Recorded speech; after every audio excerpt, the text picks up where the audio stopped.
a gente já vê Jesus como as primícias dos que dormem.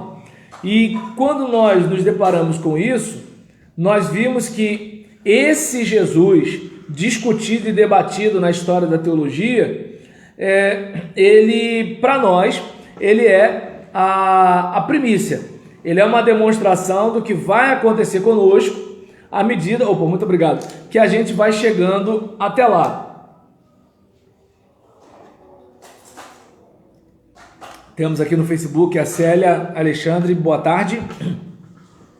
Então, o primeiro motivo, a ressurreição provou que Jesus possuía em sua pessoa perfeita humanidade e perfeita divindade.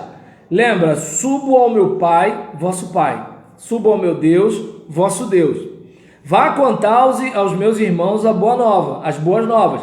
Então o filho unigênito, ele se torna o filho primogênito de muitos irmãos. E quando Maria vai tocá-lo, ele fala, não me detenhas, porque eu ainda vou subir para o meu Pai.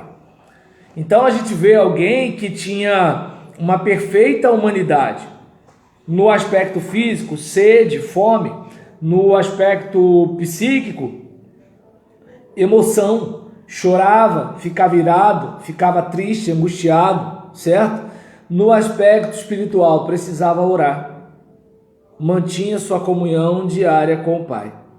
Então, por toda a Bíblia, a morte é definida como a consequência natural do pecado. A gente vai ver isso em Gênesis 3, 1 Coríntios 15, 56, Romanos 5, 12, Tiago capítulo 1, versículos 14 e 15. Jesus, tendo vivido sem pecado e suportando na cruz apenas os pecados dos outros, nunca mereceu a morte. Por isso, a morte nunca teve domínio sobre ele. Nunca. A ressurreição provou não somente a perfeita humanidade de Jesus, mas também provou que ele era o Filho de Deus. E nesse contexto, a gente vê que assim, Jesus ele entrega a sua vida, pega a sua vida de volta, a morte não tem como dominá-lo, e quem está nele ainda é crucificado e morto com ele e ressuscitado em glória com ele. A ressurreição é a vitória de Jesus sobre a morte. Por todo o Antigo Testamento nós encontramos uma forte angústia em relação à morte.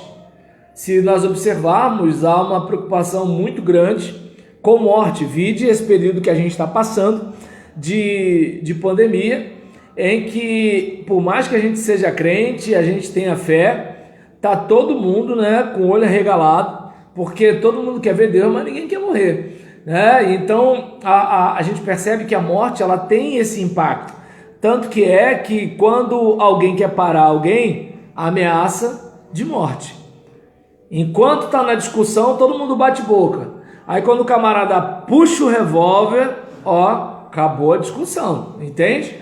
Então, em Jesus nós encontramos a primeira pessoa a derrotar a morte. Jesus foi o primeiro e foi o único ser humano a voltar da morte e viver eternamente. Mas o próprio Jesus conhecia seu poder.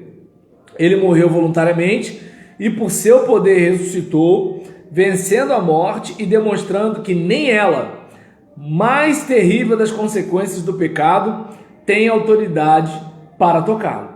Então a gente percebe que assim, Jesus ele está acima da morte. Ele é aquele que pode matar a morte, certo?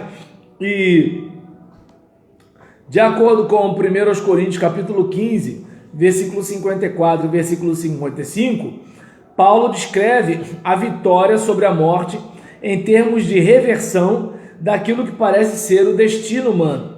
Somos mortais, somos carne que eventualmente apodrecerá, mas Jesus demonstrou que este destino não é inevitável e que a morte não é tão terrível quanto antes pensávamos que ela fosse.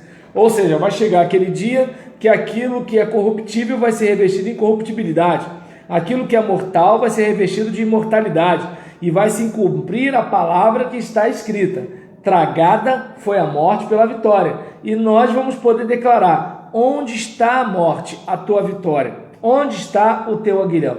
Então, assim como hoje a morte zomba de nós e faz a gente chorar, vai chegar o dia que nós vamos zombar da morte e nós vamos rir da cara dela.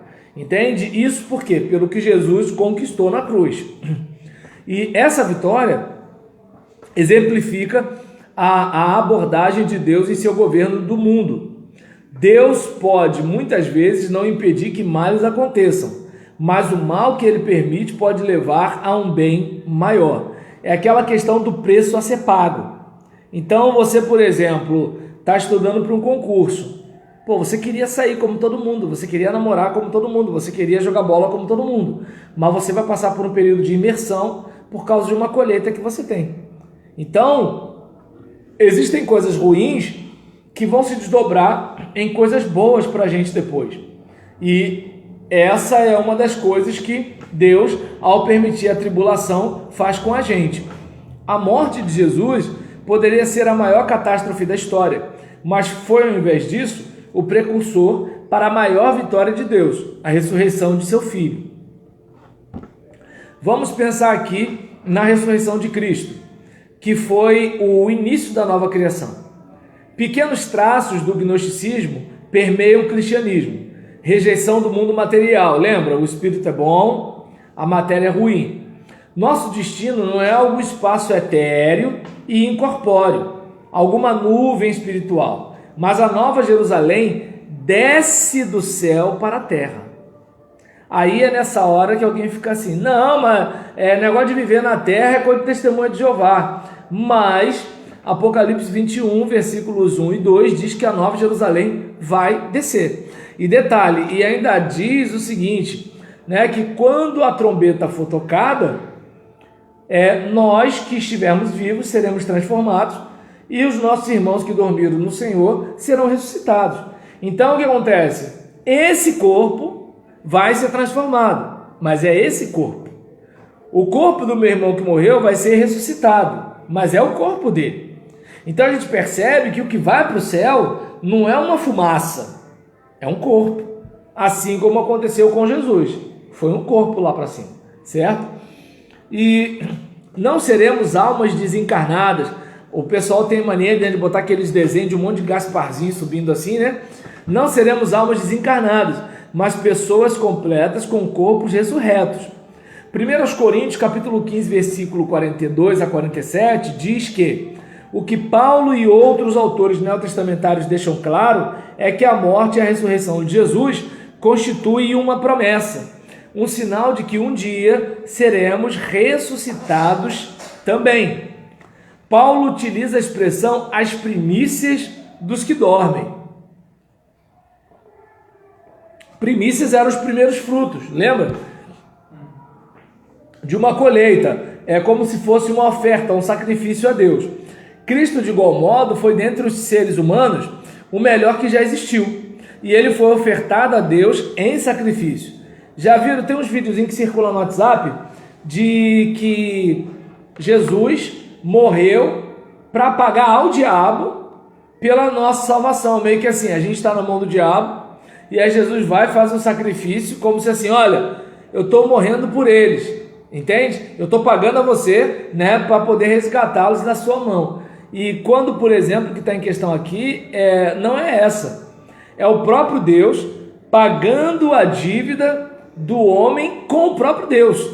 E Jesus, ao morrer na cruz, está justificando o homem diante do próprio Deus. Ou seja, Deus não tem o culpado por inocente, o homem tem que pagar essa conta, só que o homem não tem como pagar. Então Deus, na pessoa de Jesus, paga essa dívida do homem enquanto homem, para que, de alguma forma, como representante da humanidade, a humanidade possa desfrutar de, olha, a conta está paga. Agora, se você não crê, você não vai tirar proveito disso, certo? Então, a gente tem aí essa oferta de Jesus como primícia dos que dormem.